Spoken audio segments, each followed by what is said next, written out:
ഉസ്താദ് ഒരു കിതാബ് അനുസരിച്ചുള്ള കാര്യങ്ങളൊക്കെ ഇവിടെ ചർച്ച ചെയ്തു. ഇൻഷാ അല്ലാഹ് ഉസ്താദിന് ഇതിനെക്കുറിച്ച് വിശാലമായിട്ട് ഉസ്താദ് പറഞ്ഞു ഞങ്ങളുടെ പണ്ഡിതന്മാർക്ക് ഹർക്കത്തും പുള്ളിയും ഒന്നും അറിയത്തില്ല. ഇൻഷാ അല്ലാഹ് നമുക്കൊരു സംവാദം വെക്കാം, വിശാലമായിട്ട് ചർച്ച ചെയ്യാം, സാധാരണക്കാരായിട്ടൊക്കെ ഉള്ളവർക്കൊന്നും അറിയട്ടെ. പിന്നെ ഇയ്യാക നഅ്ബുദു വ ഇയ്യാക നസ്തഈൻ, ഈ പറഞ്ഞതിനെല്ലാം കൂടിയുള്ള ഒരു ഒറ്റ വാക്ക് ഞാൻ ഇത് മാത്രമേ പറയുന്നുള്ളൂ.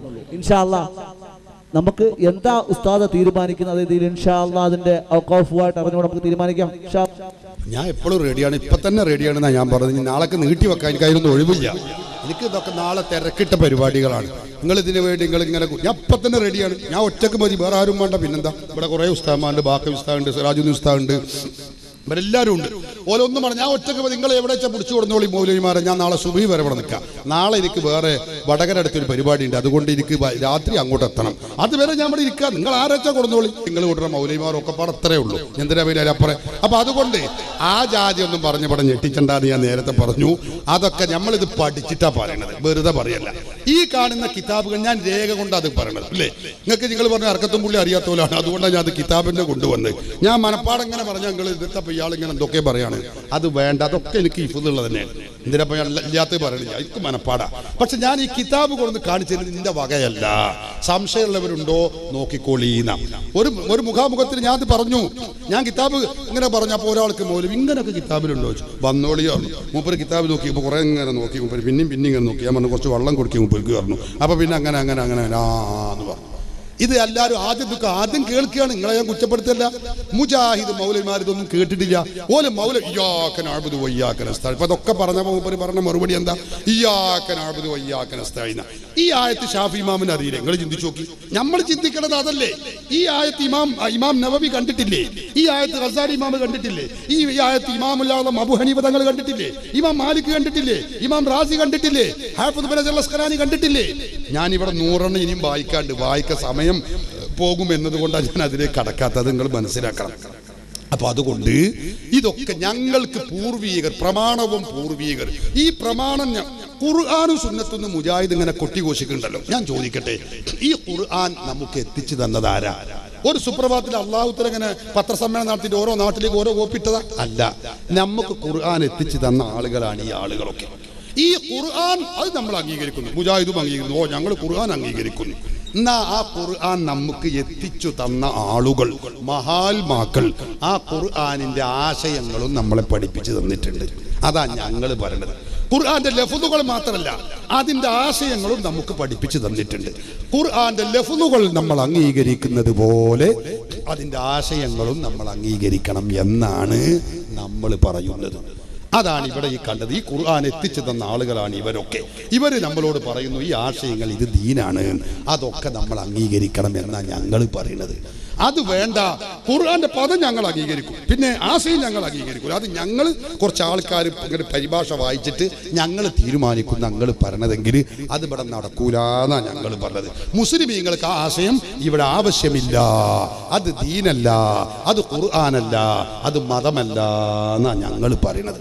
നിങ്ങൾക്കറിയോ, മുജാഹിദ് പ്രസ്ഥാനം പൂർവികരായ ഇമാമുകളെ കൈയൊഴിക്കുന്നവരാണ്. മുജാഹിദുകളായ ആളുകൾ ഇമാമുകൾക്ക് നേരെ കുതിര കയറാണ്. ഞാൻ ഒന്ന് നിങ്ങളെ കേൾപ്പിച്ചു തരാം, ഞാൻ ഇത് വെറുതെ പറയല്ല. ഇവരൊക്കെ മുജാഹിദ് മൗലവിമാർ സഹോദരന്മാരെയും സന്തോഷമുള്ളൂ വൈകോട്ടെ. അല്ലല്ല, മൂപ്പര് പോകുന്നതിൽ ചോദ്യം കഴിഞ്ഞ് മൂപ്പര് പോയി. അത് ചോദ്യം കഴിഞ്ഞ് മൂപ്പര് പോയി. അതന്നെ, മൂപ്പർക്ക് ചോദിക്കാനുള്ള മൂപ്പര് കഴിഞ്ഞു, അത് ഉറപ്പ് തന്നെയാണ്. അത് പോയി, നമ്മളെ മൂപ്പര് പോയി, അത് പോയിക്കോട്ടെ, അതിലൊന്നുമില്ല. അയാൾ വന്നു ചോദിച്ചു, നല്ല സന്തോഷത്തിന് ഞാൻ മറുപടിയും പറഞ്ഞു. നമ്മളും അയാൾ ഒരു പ്രശ്നമില്ലാതെ അയാൾ പോകും ചെയ്തു. അതിലൊന്നും നമുക്ക് കുഴപ്പമില്ല. നിങ്ങളൊന്ന് ചിന്തിച്ചു നോക്കി. ഞാൻ നിങ്ങൾക്ക് 2-3 കാര്യങ്ങൾ കേൾപ്പിച്ചു തരാം. മുജാഹിദ് പ്രസ്ഥാനം വലിയ നവോത്ഥാനമായി പറയുന്ന കുറെ കാര്യങ്ങളുണ്ട്. ഞാൻ പറഞ്ഞല്ലോ, നിങ്ങൾ കുറച്ച് കാര്യങ്ങൾ അങ്ങനെ പഠിക്കാൻ മനസ്സിലാക്കി കേൾക്കേണ്ടതുണ്ട്. എന്താണ് മുജാഹിദ് പ്രസ്ഥാനത്തിന്റെ നവോത്ഥാനം? ഞാൻ പറഞ്ഞു, ഒരു വലിയ നവോത്ഥാന നായകന്മാരാണ്. അതിനുവേണ്ടിയാണ് അവരെന്ത് ചെയ്ത് തൗഹീദ് മാറ്റി, അതിന്റെ പുറമെ മുസ്ലിമീങ്ങൾ ചെയ്യുന്ന പല പുണ്യകർമ്മങ്ങളും ചെയ്തു. അതിൽപ്പെട്ട ഒരു കാര്യമാണ് ഞാൻ നേരത്തെ പറഞ്ഞു, ഇസ്ലാമിന്റെ ആചാരങ്ങൾ പലതും മാറ്റിയെന്ന് ഞാൻ പറഞ്ഞു. അതിൽ ചിലത് ഞാൻ നിങ്ങൾക്കൊന്ന് കേൾപ്പിച്ചു തരേണ്ടത് നിങ്ങൾ മനസ്സിലാക്കേണ്ട കാര്യമുണ്ട്. അതെന്താ? മുജാഹിദുകൾ നമ്മൾ ചെയ്യുന്ന കാര്യങ്ങൾ ശരിയല്ല പറഞ്ഞിട്ട് മുസ്ലിമീങ്ങൾക്കെതിരിൽ തിരിയാണ്. ജുമുഅയുടെ ഖുത്ബ വെള്ളിയാഴ്ച നിർവഹിക്കുന്ന ഖുത്ബ മലയാളത്തിലാക്കിയെന്ന് ഞാൻ പറഞ്ഞല്ലോ. മലയാളത്തിലാക്കി നവോത്ഥാനം സൃഷ്ടിച്ചു മുജാഹിദുകൾ. ഇപ്പൊ മുജാഹിദിന്റെ അവസ്ഥ എന്താണെന്നറിയോ? സങ്കടപ്പെടുകയാണ്. കേട്ടോളൂ നിങ്ങൾ, ഒന്ന് വെച്ചു കൊടുത്ത മുജാഹിദ് നേതാവ് സക്കരിയ പറയുന്നത് കേട്ടോളൂ. മുജാഹിദുകളുടെ മലയാള ഹുതുബ കേൾക്കാൻ പാള കിട്ടുന്നില്ല എന്നാ പറഞ്ഞത്. മഅദല്ലാഹ്, നിങ്ങൾ കേൾക്കണം. പണ്ട് നമ്മൾ അറബിയിൽ ഹുതുബ ഓതിയപ്പോ പറഞ്ഞു അത് അറബിയിലുള്ള ഹുതുബായിട്ട് ജനങ്ങൾ ഉറക്കം തൂങ്ങാണ്, ജനങ്ങൾക്ക് തിരിണില്ല എന്ന് പറഞ്ഞ് നമ്മളെ വിമർശിച്ചിരുന്ന മുജാഹിദുകളെ സ്ഥിതി എന്താ? സക്കരിയ പറയുന്നു, ഒന്ന് വെച്ചു കൊടുത്ത ഹുതുബനെ കുറിച്ച് അയാൾ പറയട്ടെ. നോക്ക് ജുമുഅന്റെ കാര്യം. ജുമുഅക്ക് എപ്പോഴാ വരിക? ഒട്ടകത്ത് അറുത്തോടുത്ത കൂലി, പശുവിന് അറുത്തോടുത്ത കൂലി ഒക്കെ പറയും. പക്ഷേ പിന്നെ ഇമാമ് ഹുതുബക്ക് കയറുമ്പോ വയസ്സന്നായിന്റെ തൊള്ളേക്ക് നോക്കിയ മാതിരി അവിടെ ഇവിടെയോ 4 ആളുണ്ടാവും. ആ മൂലക്ക് ഒരാൾ ഇവിടെ, ഒരാള് 2 ആള് ഇവിടെ ഉണ്ടാവും. എന്നിട്ട് ഇങ്ങനെ വരും വലിയ മുജാഹിദീങ്ങള്. ഹുതുബ പകുതിയായി, ഹുതുബ തീരാ 2ാം ഖുതുബയായി, ഇങ്ങനെ തീരാറാവുമ്പോ ഇങ്ങനെ കയറി വരും. എന്താ അതുകൊണ്ട് കാര്യം? ഒരു കാര്യമില്ല, ഉറപ്പല്ലേ? മുജാഹിദിന്റെ ഹുതുബനെ കുറിച്ച് മുജാഹിദ് നേതാവാ പറഞ്ഞത്.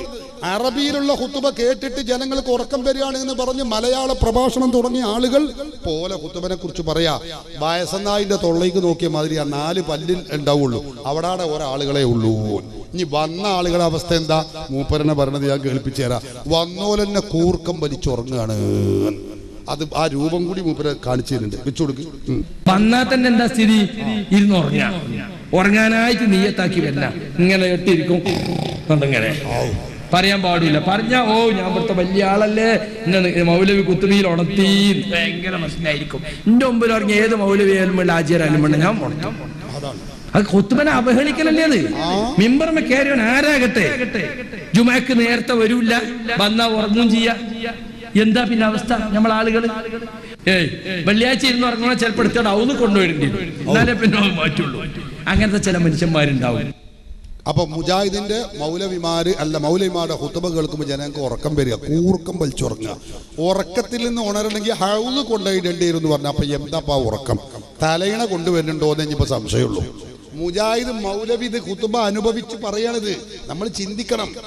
അങ്ങനെ ഹുതുബൊക്കെ സഹോദരന്മാരെ, അത് ഖതീബ് ഹുതുബ ഓതുന്ന ഖതീബിന്റെ യോഗ്യത എന്താ? അതാ രസം. അതൊന്ന് കേട്ടോളി. എൻട്രൻസ് തോറ്റവനാണ് അത്ര ഖതീബ് ഹുതുബ ഓതുന്നത്. എൻട്രൻസ് പറഞ്ഞാൽ നിങ്ങൾ കരുതി MBBSന്റെ എൻട്രൻസ് അല്ല, അഫ്ളലുൽ ഉലമന്റെ ഒരു എൻട്രൻസ് ഉണ്ട്. നമ്മളെ സ്കൂള് മദ്രസ 5ാം ക്ലാസ്സിനോട് സമാനമായ കുറച്ച് വിവരങ്ങളൊക്കെ ഉൾപ്പെട്ട ഒരു പരിപാടിയാണ്. ആ എൻട്രൻസും പ്രീലിയും ഒക്കെ തോറ്റവനാണ് അത്ര ഹുതുബ ഓതുന്നത്. കേട്ടോളൂ. പല മഹല്ലുകളിൽ ഈ സ്ഥിതി എന്താണെന്നറിയോ? ഓൽക്ക് ഹുതുബ എന്ന് പറഞ്ഞ ഒരു ചടങ്ങാണ്. അതൊന്ന് നടത്തി കിട്ടിയ ഏതെങ്കിലും എൻട്രൻസ് തോറ്റോനോ പ്രിലി തോറ്റോനോ എവിടെയെങ്കിലും തട്ടിമുട്ടിയ ഖത്തീബ് നമുക്കൊരു 100 റുപ്യക്ക് ഒക്കണ ഒരാളെ കിട്ടണമെന്നാ പറയാ. അവർക്ക് തന്നെ നടന്നു പോയാൽ മതി. എങ്ങനെയെങ്കിലും ഒരു നല്ല ഖത്തീബ് വേണം, നാട്ടിലെ പ്രശ്നങ്ങൾ പരാമർശിക്കണം എന്നൊന്നുമില്ല. നാട്ടിലെ പ്രശ്നങ്ങൾ പരാമർശിച്ച് നാട്ടുകാരെ തൊട്ട് പ്രസംഗിച്ചോ അയാൾ അവിടുന്ന് ഔട്ടാവും വേഗം. നേരെ മറിച്ച് ആളുകളെ ചിരിപ്പിക്കുന്ന പ്രസംഗമാണെങ്കിലോ അടിച്ചുകൂടും എല്ലാ മുജാഹിദീങ്ങളും ഇരുന്നിട്ട് ഇങ്ങനെ കുലുങ്ങിച്ചിരിക്കും. കാരണം ഒന്നും ഓലെ പറ്റിയൊന്നുമില്ല, ഒക്കെ നാട്ടുകാരെ പറ്റിയാണ്. സ്വന്തം ജീവിതത്തെ സ്പർശിക്കുന്ന രൂപത്തിൽ ഒരാൾ ഖുത്ബ നടത്താൻ തുടങ്ങിയാൽ ഓൻ അവിടുന്ന് വേഗം ഔട്ടാവും. അത് ഹറാമാണ്, ഇത് തെറ്റാണ്, മറ്റത് പാടില്ലാത്തതെന്ന് പറഞ്ഞാൽ ഇയാൾ കുറച്ച് തീവ്രവാദിയാണ്, ഇയാളെ ശരിയാവില്ല. നമുക്ക് അയാൾക്ക് എന്തെങ്കിലും കുറ്റമുണ്ടോ നോക്കും. അയാൾ അനുജനെങ്ങനെ, അയാളെ പെങ്ങളെങ്ങനെ, അയാളെ മോൻ എങ്ങനെ, അയാളെ മോന്റെ തുണിയുണ്ടോ? എന്താ പ്രശ്നം? ഇയാൾ നാട്ടിൽ ഖുത്ബ പറഞ്ഞു എന്നുള്ളതാണ്. ഖുത്ബ പറഞ്ഞു എന്റെ പെങ്ങൾക്കോ ഖുത്ബ പറഞ്ഞു എന്റെ മോനോ അന്യനോ ഒന്നും ഒരു കുറ്റം ഉണ്ടാകാൻ പാടില്ല. അതൊക്കെ എടുത്ത് ഇവര് കുത്തിപ്പൊന്തിക്കും. എന്തിന്?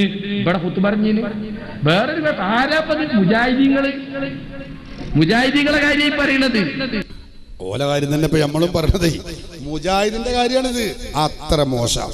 എന്നിട്ട് ഇയാൾ ചോദിക്കുക, ഇതിലും നല്ലത് ഞമ്മക്ക് നബാത്തി ഹുതുബല്ല കൂട്ടരെ. നബാത്തി ഹുതുബ എന്ന് പറഞ്ഞാൽ സുന്നികളായ നമ്മൾ ഓതുന്ന പള്ളിയിൽ വെള്ളിയാഴ്ച ഓതുന്ന ഹുതുബ ഉണ്ടല്ലോ, ആ ഹുതുബ അതല്ലേ നല്ലത്. കേട്ടോളൂ അയാൾ പറയുന്നത്. നാട്ടിൽ നടക്കുന്ന തെറ്റുകൾ, വൃത്തികേടുകൾ, മുജാഹിദ് മഹല്ലുകളിലെ ജീർണതകൾ പറയാൻ തുടങ്ങിയ അവനോട് ഖുത്ബല്ല. പല പഴയ മുജാഹിദ് മഹല്ലിലെ സ്ഥിതി എന്താന്ന് നിങ്ങള്? മടവൂരിയും ജമാഅത്തും സുന്നിയും ഒക്കെ പാട അലയൻസ. ആ ഐക്യം പളയുന്ന മാതിരി ഒരു പ്രസംഗം അവിടെ നടക്കൂല. ഇപ്പൊ എനിക്ക് കോഴിക്കോട് ജില്ലയുടെ നിങ്ങളെ ജില്ലന്റെ അങ്ങേ ഭാഗം നാദാപുരം, കല്ലാച്ചി, വാണിമേല് അങ്ങനെയൊക്കെ കുറെ സ്ഥലമുണ്ട്, ചീക്കോന്ന്, ആ ഭാഗത്തൊക്കെ ഞാൻ പറയില്ല ചില മഹല്ലുകളൊക്കെ സ്ഥിതി അതാ. അവിടെ ഐക്യം തകരാൻ പാടില്ല. 25 കൊല്ലായി മുജാഹിദ് പള്ളിയിലുണ്ടോ, എന്താ മുജാഹിദ് പ്രസ്ഥാനം എന്നറിയില്ല. ആ നാട്ടിൽ നടക്കുന്ന ഒരു തെറ്റിനെയും വിമർശിച്ചൊരു ഖുത്ബ അവിടെ പറ്റൂല, ഒരു പ്രസംഗം അവിടെ പറ്റൂല, ഒരു ക്ലാസ് അവിടെ പറ്റും. അപ്പോൾ എല്ലാവരും എല്ലാ ശൈത്താന്മാരും ഒന്നാവും. ജമാഅത്തും സുന്നിയും മടവൂരിയും ലീഗും ഒക്കെ പറയും നമ്മളൊക്കെ ലീഗല്ലേ, ചിലർത്തതാണ് നമ്മളൊക്കെ കോൺഗ്രസ് അല്ലേ. അപ്പൊ ലീഗും കോൺഗ്രസിനും MES-ലും MSS-ലും ഒക്കെ ഒന്നേക്കാരം. അപ്പൊ പിന്നെ പലർക്കും പറ്റാത്തത് പറഞ്ഞാൽ ഓലൊന്നാകും, എല്ലാ ശൈത്താന്മാരും ഒന്നാവും. എന്നിട്ട് ഖുത്ബക്കെതിലും ഹത്തീബിനെതിലും തിരിയും. അങ്ങനെ ഒരു ചടങ്ങ് ഇങ്ങനെ നടന്നു പോയാൽ മതി വെള്ളിയാഴ്ച ഖുത്ബ. ഇതിലും നല്ല നമുക്ക് നബാത്തി ഖുത്ബ അല്ലേ കൂട്ടരെ? എന്തിനാ നബാത്തി ഒഴിവാക്കിയത്? ഇതിലും നല്ലത് നബാത്തി ഖുത്ബല്ലേ. ഏതാ നബാത്തി ഖുത്ബ? വെള്ളിയാഴ്ച നമ്മുടെ ഉസ്താദ് ഖുത്ബ മെമ്പറിൽ കയറിയിട്ട് അയ്യുഹന്നാസ് ഊസീകും ഇബാദല്ലാഹി വഇയ്യായ ബിതഖ്വല്ലാഹ്. ആ നീട്ടിയ ഹൃദ്യമായ ആ ഖുത്ബ ഇങ്ങനെ കേട്ടാൽ എന്തൊരു ആനന്ദ. അതല്ലേ നമുക്ക് നല്ലത്. നമ്മളെ ഈ മലയാള പ്രസംഗം കൊണ്ട് എന്ത് കാര്യമുള്ളത്? മുജാഹിദ് ചോദിക്കാൻ തുടങ്ങി അവരുടെ നവോത്ഥാനത്തിന്റെ അവസ്ഥ എന്താ. നിങ്ങൾ ചിന്തിക്കണം. ഇവങ്ങനെ ഖുത്ബൊക്കെ ചെയ്തു, ഈ ഖുത്ബൊക്കെ കഴിഞ്ഞു വന്നു, ഇനി നിസ്കരിക്കാൻ തുടങ്ങുക. നിസ്കരിക്കാൻ തുടങ്ങുമ്പോൾ നിങ്ങൾ ചിന്തിക്കണം, നിസ്കരിക്കണമെങ്കിൽ ഉളു വേണം. ഞാൻ നേരത്തെ പറഞ്ഞത് അതിനാ. ഉളു എടുക്കുന്നതിനെ കുറിച്ച് ഇമാമുകൾ പഠിപ്പിച്ച ഉളു ശരിയല്ല. ഓലൊക്കെ ഖുർആനിന് എതിരിൽ തിരിഞ്ഞവരാ. മുജാഹിദ് നേതാവ് പറയാ ഉളുവിന്റെ വിഷയത്തിൽ ഷാഫി ഇമാമിന് തെറ്റുപറ്റി. എന്താ മൂപ്പര ധൈര്യം? കേട്ടോളൂ, അയാൾ പറയുന്നത് കേട്ടോളൂ. മുജാഹിദ് നേതാവ് പറയാം, മുജാഹിദ് പ്രസ്ഥാനം ജനങ്ങളെ പ്രമാണങ്ങളുടെ അടിസ്ഥാനത്തിൽ പറഞ്ഞു പഠിപ്പിച്ചു കൊടുത്തു.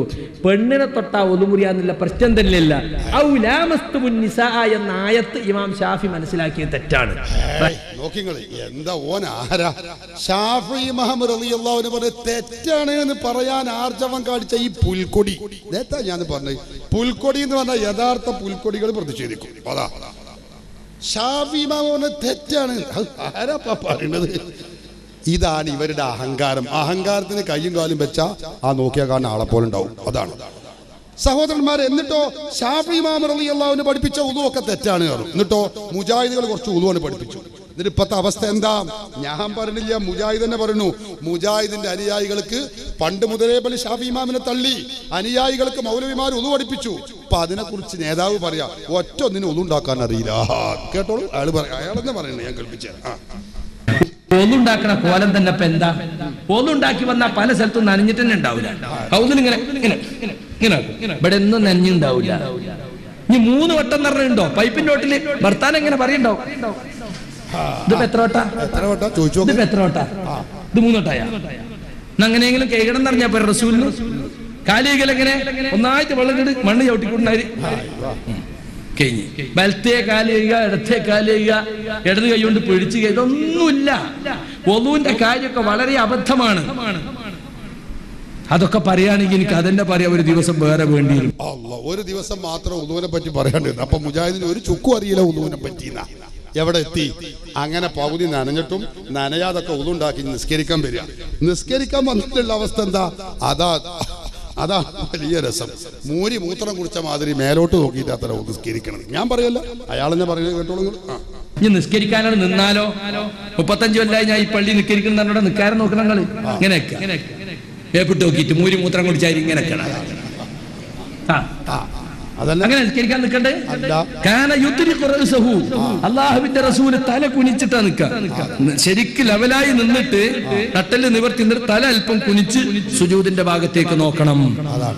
അങ്ങനെ നിസ്കരിക്കാൻ നിൽക്കേണ്ടത്. പക്ഷെ മുജാഹിദ് ഇമാമികളെ വിട്ടപ്പോ ഓല് മൂത്രം കുടിച്ച മാതിരി മേലെ നോക്കിയിട്ടാണ് ഓല നിസ്കാരം. അങ്ങനെ മൂത്രം കുടിച്ച മാതിരി മേലൊക്കെ നോക്കി നിസ്കരിക്കാൻ തുടങ്ങുക. ഈ തക്ബീറത്തുൽ ഇഹ്റാം ചെയ്യുക. തക്ബീറത്തുൽ ഇഹ്റാം ചെയ്താൽ നിങ്ങൾ എന്ത് ചെയ്യണം? കൈ കെട്ടണ കോലൻ. കൈ കെട്ടേണ്ടത് എങ്ങനെ? മുസ്ലിമീങ്ങളെല്ലാവരും പഠിപ്പിച്ചു. അബൂ ഹനീഫ ഇമാമിന്റെ ഹനഫി മദ്ഹബാണോ പൊക്കിളിന്റെ താഴെയായിട്ട് കൈ കെട്ടണം. ഷാഫി മദ്ഹബാണോ നെഞ്ചിന്റെ താഴെ പൊക്കിളിന്റെ മീതെ. ഇത് രണ്ടുമല്ലാതെ ഒരു കോലമാണ് മുജാഹിദ് പറഞ്ഞത്. ഏത് നെഞ്ചിന്റെ മുകളിൽ എങ്ങനെ? ആകെ ഞാൻ അപകടത്തിലാണ്, ഞാൻ തന്നെ കുടുങ്ങിയിരിക്കാം. മക്കളെ, നിങ്ങളാരും എന്നെ തുടരരുത് എന്ന് അറിയിക്കാൻ വേണ്ടിയുള്ള ഒരു നിർദ്ദേശം എന്ന രൂപത്തിൽ. ഇതിനെക്കുറിച്ച് മുജാഹിദ് മൗലവി പറയാണ്. അതിനുവേണ്ടി സുന്നികളുമായി വാദപ്രതിവാദം നടത്തിയവരാ നമ്മള്. എന്നിട്ട് ഇപ്പത്തെ മുജാഹിദിന്റെ അവസ്ഥ എന്താ? ഇവിടെ എത്തിക്കണ മൂപ്പരെന്നെ പറയുന്നത് കേട്ടോളൂ. കയ്യെട്ടലുണ്ട, കയ്യെട്ടിന് വാദപ്രതിവാദം നടത്തിയ കൂട്ടരെ നമ്മള്. ഇപ്പൊ മുജാഹിദ് പള്ളി ഇങ്ങനെ പോയി നോക്കിയാ ഇങ്ങനെ കെട്ടി ഇങ്ങനെ എന്താ എത്ര ഗൗരവമുള്ള വിഷയ. നിസ്കരിക്കാൻ വന്നിട്ട് തക്ബീറത്തിൽ ഇഹ്റാം പോലെ ഓരോ വലിയ കേന്നന്മാരും ISMമാരും ഒക്കെ ആയിരിക്കും. അവിടുത്തെ വലിയ നേതാക്കന്മാരെയൊക്കെ അറിയിക്കാണ്ടിരിക്കും. പിന്നെ MSMമാരെ കാര്യം പറയാണ്ടോ? സാധാരണ മറ്റുള്ളവരെ പറ്റി ഇവിടെ വർത്താനല്ല, നമ്മളെ പറ്റി എന്നത്തെ വർത്താനം. നിങ്ങളെ പറ്റി തന്നെയാണ് ഇവിടുത്തെ വർത്താനം. വേറെ കുറച്ചുകൂടി ജമാഅത്തും തബ്ലീഗും കൂടി കുറച്ച് കൂടുന്നുള്ളൂ. വേറെ പ്രശ്നമൊന്നുമില്ല. ഞങ്ങളെ പറ്റി തന്നെയാണ് ഇവിടുത്തെ വർത്താനം. നോക്ക് നിങ്ങൾ, മുജാഹിദുകളെ അനുയായികൾക്ക് മനസ്സിലായി ഇതൊരു 2ാം നമ്പർ പരിപാടി തന്നെയാണ് ഇവിടെ കയ്യട്ടല്. ഇത് ശരിയല്ല. ഇത് സുന്നികൾ പറഞ്ഞുകൊടുത്ത തന്നെ കാര്യം. ഏത്? അത് പൊക്കിളിന്റെ മീതെ നെഞ്ചിന്റെ താഴെയായിട്ട് ഇങ്ങനെ കെട്ടണം. അവിടെയാണ് ഇപ്പം ഉള്ളത്. അങ്ങനെ കയ്യൊക്കെ കെട്ടിയാൽ പിന്നെ എന്താ പരിപാടി എന്നറിയോ?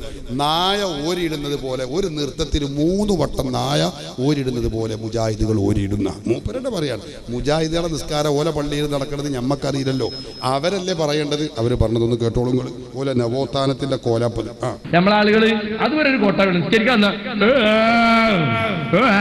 ഇങ്ങനെ ഓരിയിടുന്ന ഒരു റക്കായത്തിൽ 3 കോട്ട നോക്കുണ്ടെങ്കിൽ നമ്മളെ ചില ആളുകള്.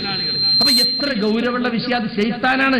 ശൈത്താൻ നിങ്ങളെ നിസ്കാരം പേപ്പിക്കാൻ നബി പറഞ്ഞൊക്കെ ഞാൻ പറഞ്ഞല്ല. നായോരുന്നമായി നായോരുന്ന ഇങ്ങനെ ഇങ്ങനെ അങ്ങനെ നമ്മളെ ആളുകൾ കോട്ടാവി വന്നത് തല ഉരിക്കൂല എന്ന് മാത്രല്ല കോട്ടാവി ഇങ്ങനെ ആക്കും. 3 വട്ടക്കൽ ഒരു റക്കായത്തിൽ കോട്ടാവി. മുജാഹിദിന്റെ നിസ്കാരം പറഞ്ഞത് അങ്ങനെയൊക്കെ പാടെ നിസ്കരിച്ച് ഒരു തീർത്തു. നിസ്കാരം കഴിഞ്ഞാൽ പിന്നെ പണ്ട് മുജാഹിദ് പറഞ്ഞത് എന്താ? കൂട്ടപ്രാർത്ഥന പാടില്ല. നമ്മൾ പിന്നെ ഇമാമു ദ്വാരക്ക മൗമിയങ്ങൾ ആമീൻ പറയാം. അത് പറ്റൂല. ഇതിലേറെ നല്ലത് വ്യഭിചരിക്കലാണ്, മോഷ്ടിക്കലാണ് എന്നാ പണ്ട് പറഞ്ഞത്.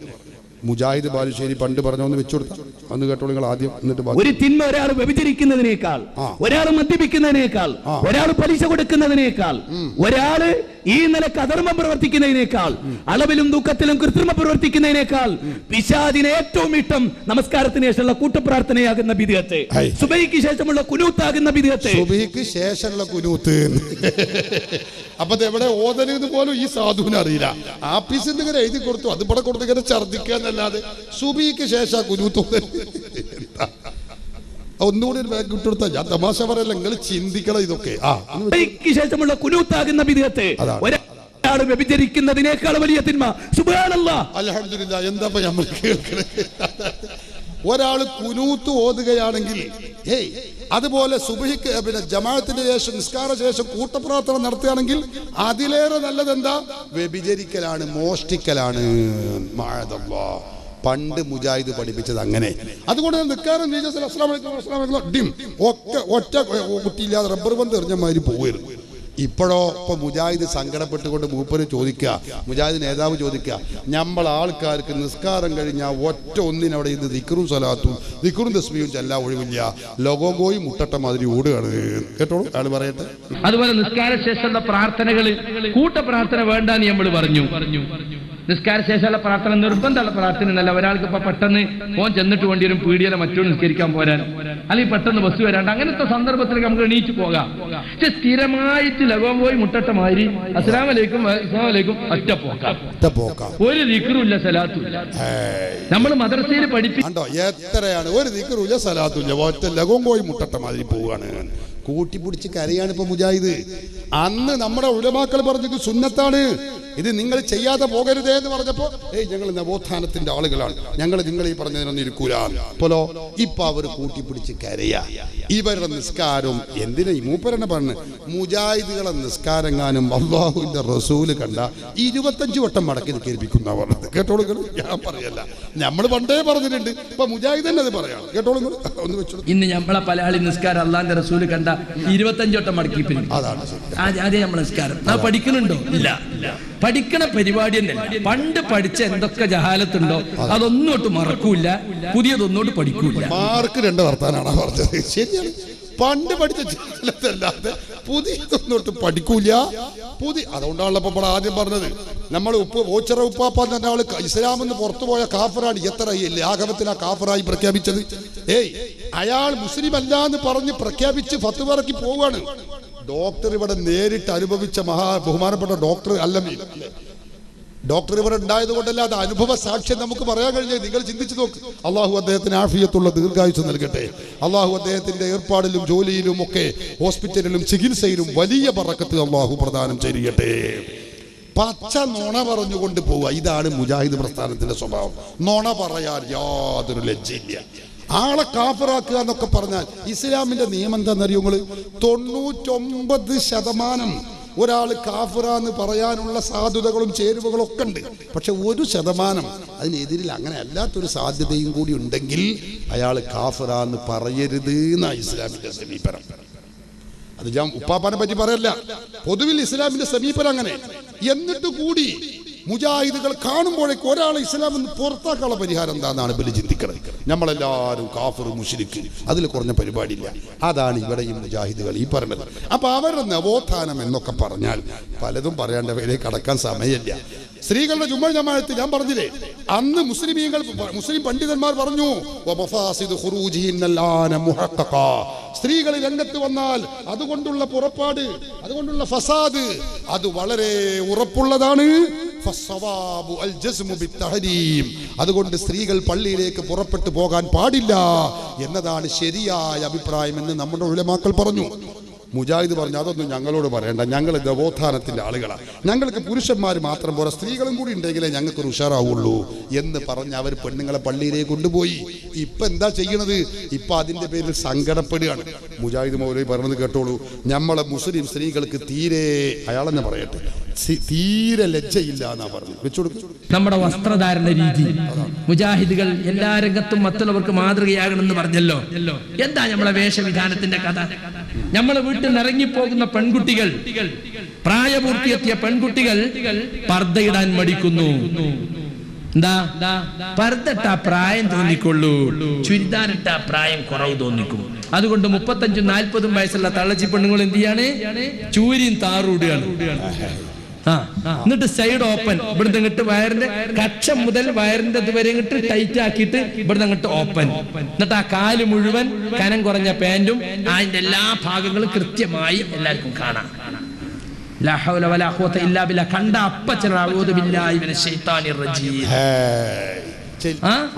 ചൊല്ലിക്കൊണ്ടേയിരിക്കണം, കണ്ണ് താത്തിക്കൊണ്ടേയിരിക്കണം. അങ്ങനത്തെ അവസ്ഥയാപ്പെന്നുള്ളത്. ഞങ്ങൾ അടുക്കൊരു മാല മേടിച്ചേരാ ചൊല്ലിക്കോ.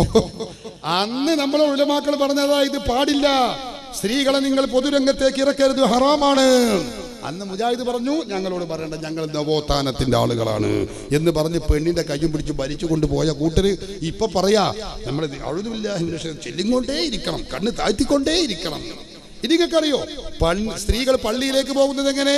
അതും അയാളെന്നെ പറയുന്നു വെച്ചുകൊടുത്ത. അപ്പൊ പല പെണ്ണുങ്ങളും പള്ളിയിൽ പോകുന്ന വെള്ളിയാഴ്ച ജുമാക്കാന്ന് പറഞ്ഞ് രാവിലെ വീട്ടിൽ നിന്ന് ഇറങ്ങുക, വാനിറ്റി ബാഗിൽ നിൽക്കാർ കുപ്പായം ഉണ്ടാകും, മുക്കാ കയ്യിൽ പിന്നെ ചുരിദാർ ഇട്ടിട്ട് ഇങ്ങനെ വിലസി നടന്നിട്ട് പള്ളിയിൽ ജുമാന്റെ നേരത്ത് ആ മുക്കാർ കുപ്പായിട്ട് എടുത്തുകൊണ്ട് പള്ളിയിൽ കയറുക. അവിടുന്ന് ഇറങ്ങിയ ആ നിക്കാർ കുപ്പായ അയച്ചിട്ട് ബാഗിൽ തന്നെ വെക്കുക. സുഗന്ധം പൂശി പൗഡർ ഇട്ട് കൺമശി എഴുതി ആളുകൾ ആകർഷിക്കുന്ന തരത്തിൽ നമ്മുടെ പെൺകുട്ടികൾ പോകാൻ പാടുണ്ടോ?